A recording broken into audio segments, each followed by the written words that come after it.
Halo Rangers, kembali lagi di segmen Cerita Petualang bersama saya Gina. Kali ini saya ditemani oleh 3 orang narasumber.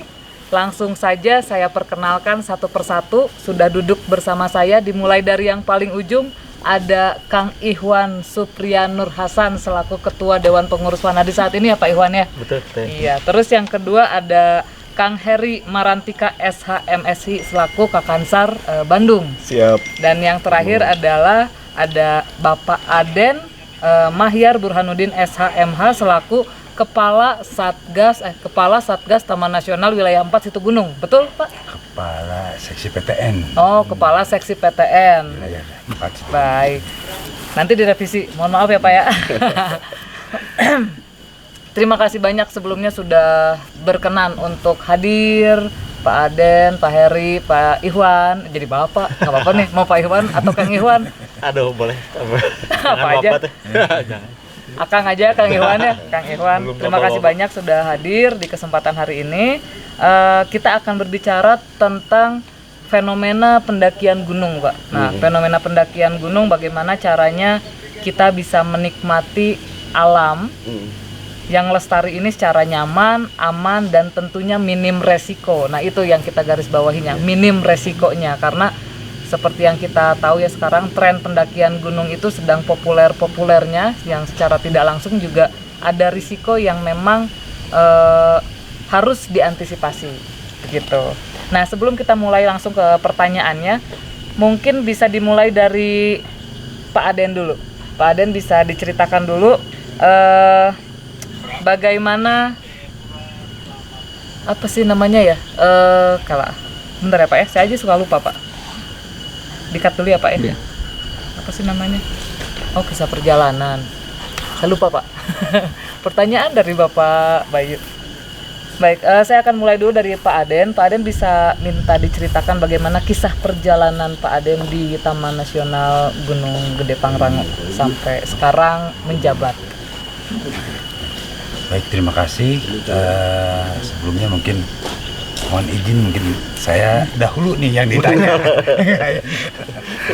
pada teman-teman yang lain. Terkait tadi pertanyaannya perjalanan, dikira saya mau dijalankan kemana?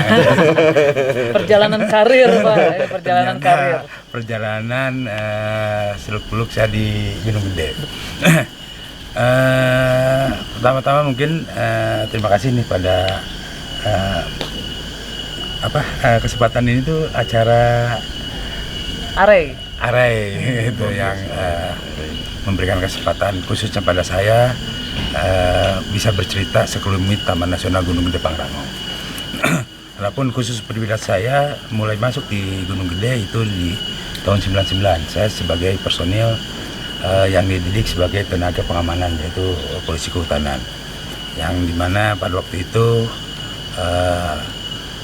kami di LHK diberi kesempatan untuk ikut pendidikan melalui program yaitu Polhut sebanyak 300 orang. Selanjutnya kami ditempatkan di Taman Nasional Gunung Gede Pangrango. Pertama-tama saya ditugaskan di Taman Nasional Gunung Gede Pangrango itu di wilayah Bogor.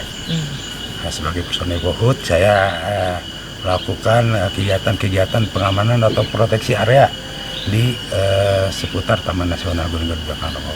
Selanjutnya saya juga ditempatkan di wilayah Cianjur, lebih khusus salah satunya menangani aktivitas pendakian atau wisata petualangan yang lainnya. Nah, sekarang saya ditempatkan di wilayah Sukabumi. Jadi kalau mungkin penempatan saya, karena Gunung Gede ini tiga kabupaten, sudah merasakan lah di masing-masing kabupaten untuk penugasan saya.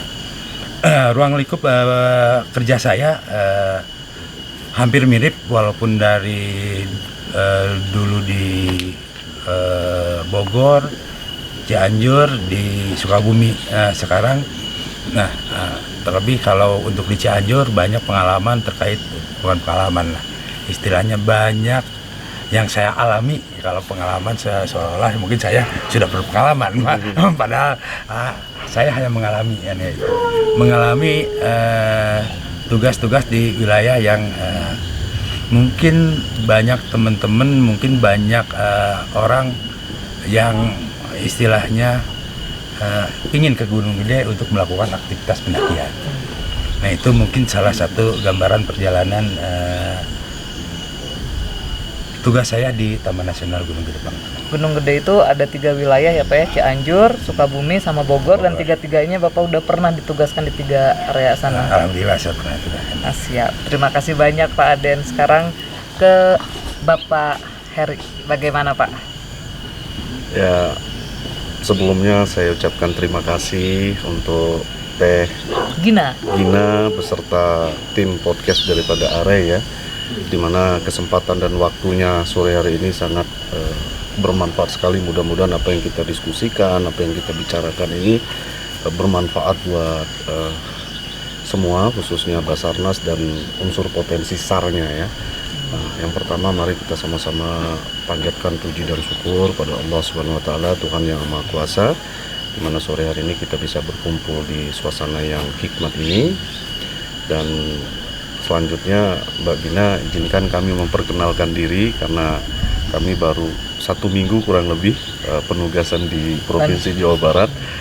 Sungguh luar biasa, geografisnya, kemudian budaya serta masyarakatnya sangat kompleks dan betul-betul menjadikan kami termotivasi tentunya dari penugasan kami di Basarnas, khususnya kantor SAR Bandung.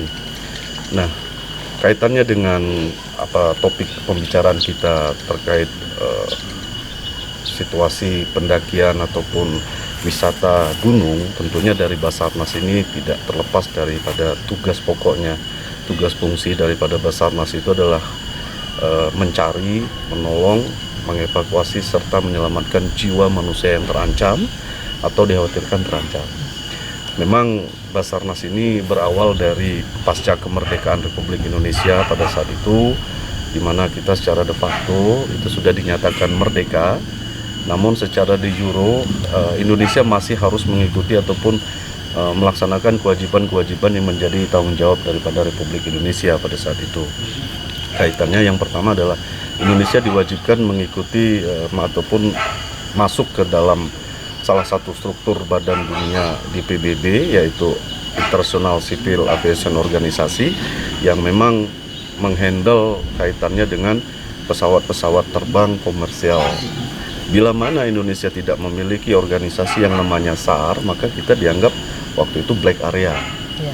Maka dengan kebijakan pemerintah pada saat itu, mendirikanlah yang namanya Pusarnas ataupun Pusari, Pusat SAR Nasional, yang memang ditugaskan untuk penanganan kecelakaan pesawat komersial. Kemudian lanjut lagi di tahun berikutnya bahwa Indonesia juga diwajibkan harus memiliki organisasi SAR juga di bidang pelayaran. Nah, itu ada namanya International Maritime Organization.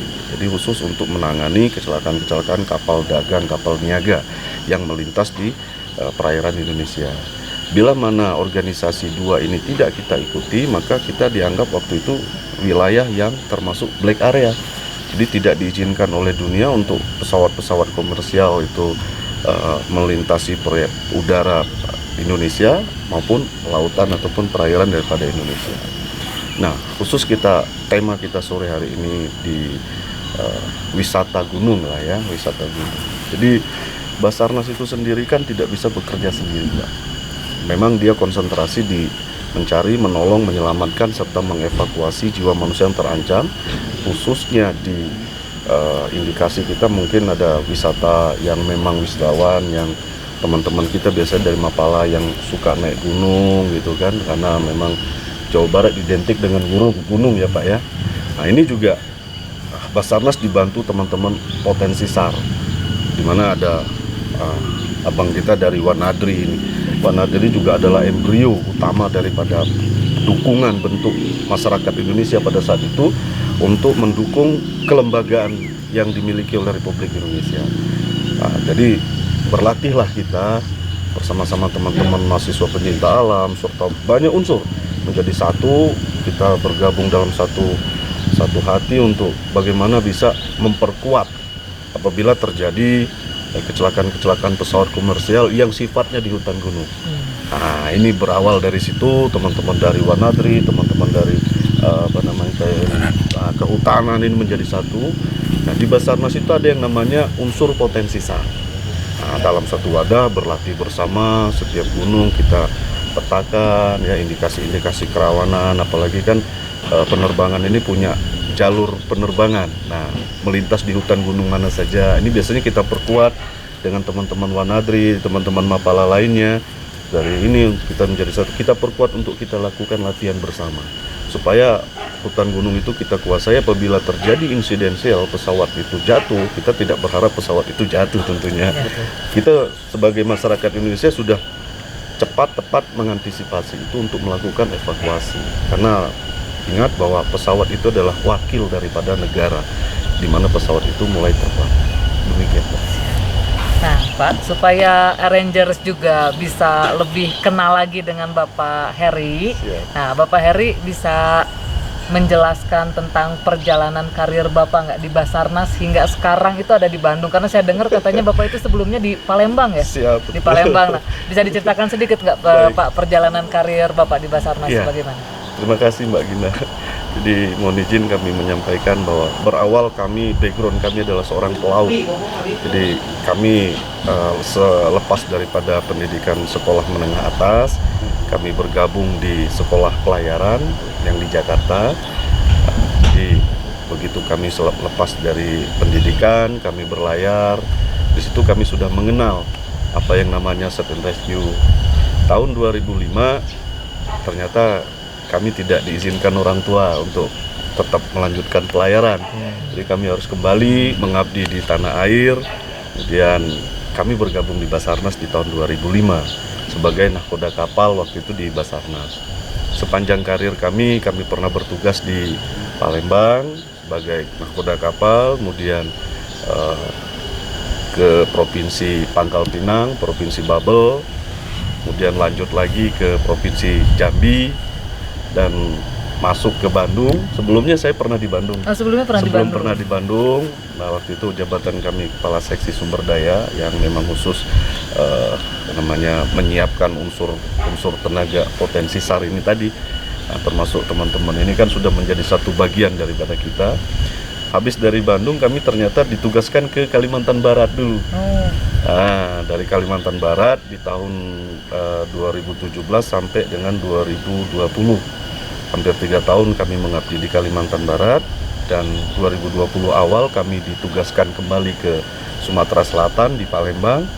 Itu dari 2020 sampai 2023, dan baru 1 minggu kemarin kami kembali lagi. Kalau orang sini bilang balik deui, sampurasun gitu kan. Bahasa Sunda lancar lah Pak ya. Insya Allah, di mana bumi dipijak, insya Allah kita akan di situ langit dijunjung. Mohon untuk itu mohon dukungannya.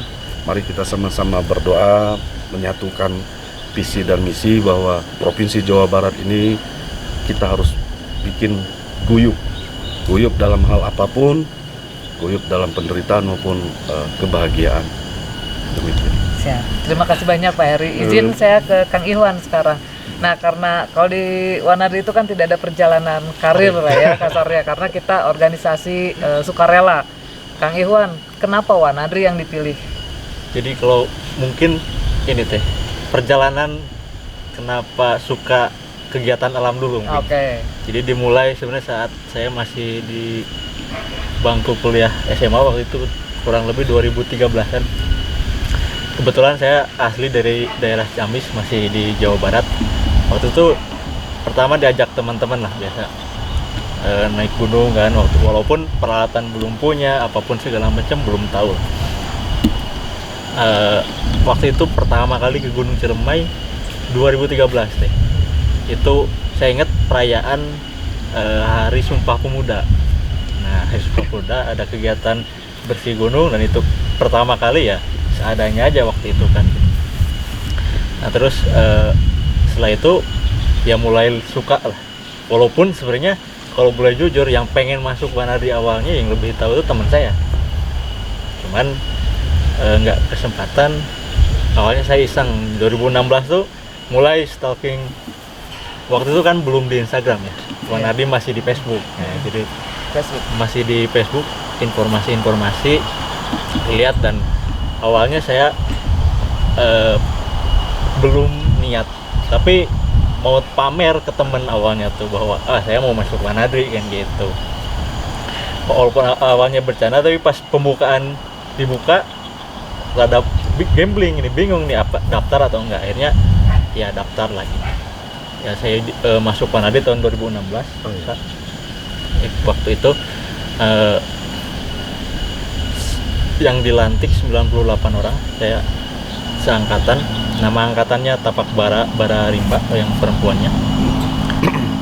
Setelah itu ya mengikuti proses yang ada di Wanadri waktu itu, menempuh kegiatan untuk mendapatkan nomor registrasi pokok, dan perjalanan diikuti sampai tahun 2018.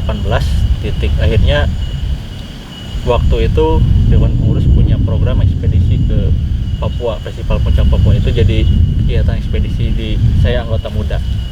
Setelah beres, terlibat menjadi kepanitiaan pendidikan dasar Wanadri 2018, jadi staf waktu itu, dan ada pergantian pengurus, saya jadi staf di DP 26 2 tahun saya lewati, dan sampai akhirnya 2021 ada pergantian pengurus, akhirnya saya terpilih untuk jadi ketua Dewan Pengurus 27 dan sampai sekarang. Jadi kalau dihitung-hitung 7 tahun saya tidak absen, Pak, tinggal di sekretariat saya sampai sekarang. 7 tahun. Ya. Mungkin itu teh gambaran singkatnya perjalanan kenapa suka di kegiatan alam terbuka sampai dengan ya saat ini sebagai ketua Dewan Pengurus 27 Wanadri. Sebelum masuk Wanadri tapi udah tahu Kang Iwan bahwa salah satu misinya di Wanadri itu adalah kemanusiaan. Sebelum daftar ya, maksud saya. Nggak tahu. Jadi baru tahu bahwa Wanadri itu salah satu pilarnya adalah kemanusiaan justru setelah ya, masuk. Justru yang dulu waktu saya lihat ya penjelajahan sebenarnya waktu itu. Oh, penjelajahan. Oke, siap. Sekarang kembali ke Pak Aden, izin ya Pak. Pak, di Jawa Barat itu yang namanya Taman Nasional Gunung Gede Pangrango itu terkenal sekali dan pasti akan dikejar oleh pendaki-pendaki terutama di Jawa Barat gitu. Saya juga sempat membaca bahwa Taman Nasional Gunung Gede itu juga dijadikan sebagai salah satu taman nasional percontohan karena taman nasional yang pertama kali menetapkan sistem kuota, terus booking online, dan sempat beberapa kali mendapatkan penghargaan. Ini saya bacain ya Pak ya. Penghargaan tertinggi ketiga di bidang pemanfaatan jasa lingkungan pada HKAN tahun 2022 dan mendapatkan penghargaan Satker terbaik dalam media sosial Instagram pada HKAN tahun 2023 tahun ini ya Pak ya. Nah pertanyaannya Pak, berkaitan dengan pemanfaatan jasa lingkungan, sejauh mana program konservasi yang dilakukan oleh Taman Nasional Gunung Gede? Baik, terima kasih ya. Ya kalau berbicara jasa lingkungan sepertinya luas ya. Tapi kan kita persempit dalam konteks sekarang ini jasa lingkungan ya, konteksnya wisata juga kita persempit lagi. Mungkin kalau tadi yang Teteh harapkan dari diskusi ini adalah tentang pengelolaan pendakian, dimana betul tadi kami mulai dari sebetulnya pendakian ini sudah dari tahun 47 atau ini sudah mulai dimulai, termasuk tadi saya diskusi dengan teman-teman bahwa ada aktivitas juga mungkin sebelum pendakian yang sekarang ini. Tahun 2000 kisaran 2000 berapa ya, 2023 itu sudah mulai kita berpikir bahwa kalau pendakian itu ya kayak pendaki datang naik segala macam, terus juga mereka melakukan aktivitas dan turun, kelihatannya mungkin kita berpikir kalau kita tidak mulai mengatur ini secara baik, peluangnya kawasan akan rusak. Makanya pada waktu itu betul diinisiasi untuk bagaimana caranya kita untuk langkah-langkah biar kawasan aman, nyaman, terus juga tidak terjadi. Ya mungkin kalau dampak pasti ada aja ya, tapi tidak begitu masif. Makanya ada yang namanya kita coba berikan kapasitas atau carry capacity kuota tadi. kuota di mana dulu mungkin di sebelum tahun 2000-an atau di tahun 90-an pendaki itu datang langsung naik, bahkan tercatat tahun 99 pertama kali saya tugas itu kalau nggak salah hampir sekitar 9 ribuan. 9.000 satu waktu tahun baru kalau nggak salah. Sudah rencana penuh Pak, saya ngebayangin ya. Kayak gitu. Nah, berawal dari itu, kalau gini terus-terusan ya mungkin ya tadi dampak kawasan atau pengendalian terhadap perusahaan kawasan khusus dari aktivitas pendakian ini bisa lebih mungkin cepat dan banyak ada sistem kuota kalau gitu. Nah, selanjutnya dari sistem kuota ini kami berpikir sebelum yang sini kan sudah milenial ya, sudah istilahnya pakai aplikasi, dulu pakai sistem booking kan Ya, sistem booking online. sistem booking belum online tapi masih setengah-setengah Oh iya, dua-duanya sempat. Iya, setengah-setengah, di mana tetap walaupun booking itu hanya menandakan orang sudah ingin dan tercatat melakukan aktivitas pendakian. Kesini kita perbarui dan kita berlakukan secara online, walaupun mungkin masih dengan keterbatasan. Kemarin kebetulan dari serentetan kegiatan perbaikan kami khususnya di era kepemimpinan Bapak Sabto Haji Prabowo kemarin, beliau sangat konsen untuk melakukan kegiatan baik inovasinya maupun kegiatan untuk penataan dari kegiatan-kegiatan pendakian.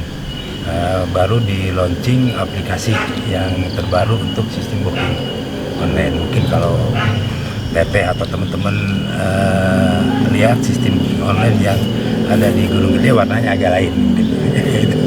Dan sekarang bisa yang pertama real time, yang kedua juga mungkin mengurangi pengisian formulir atau formulir secara manual itu bisa nantinya di scan saja barcode-nya kan. Itu mungkin tentang pengelolaan pendakian yang ada di Gunung Gede.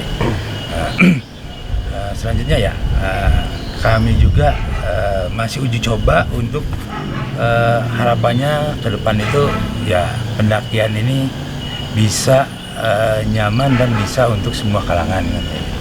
Semua kalangan dalam artian pernah dicoba di kita tuh yang mohon maaf ya, mungkin disabilitas kayak itu pernah ramah disabilitas gitu ya Pak ya. Pernah dicoba beberapa kali dan mungkin ke depan kalau mungkin itu bisa didorong memberikan kesempatan untuk saudara-saudara kita yang Memiliki keterbatasan ya, harapannya itu bisa dilaksanakan. Itu terkait upaya konservasi dan sistem booking online itu pada akhirnya berhasil Pak.